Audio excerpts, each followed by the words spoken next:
least 3 officers listed as signatories are dead.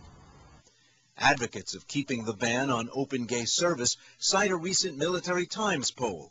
It asked active duty personnel if they supported repealing Don't Ask, Don't Tell.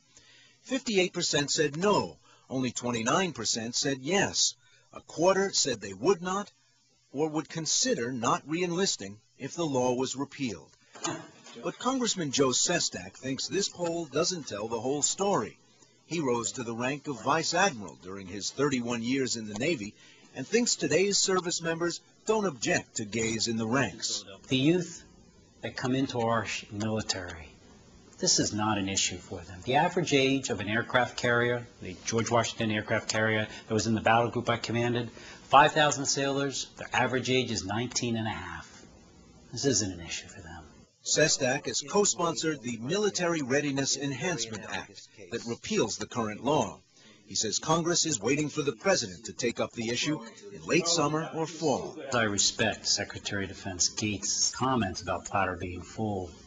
There are 2 wars. There's no doubt in my mind that as Commander-in-Chief, that if the president dictates and the Congress mandates, I have watched that Pentagon handle so much with relative ease that handling this, particularly when it has to do what they fight for, the ideal of equality, they'll handle overnight.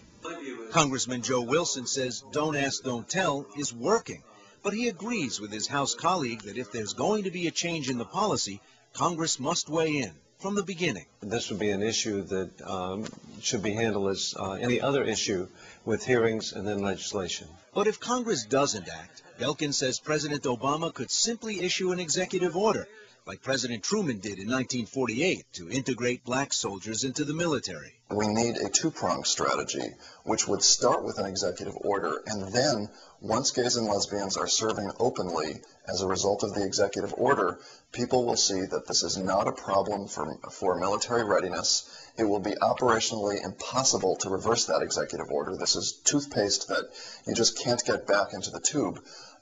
And legislative repeal will follow the executive orders. Hey, hey! Ho, ho!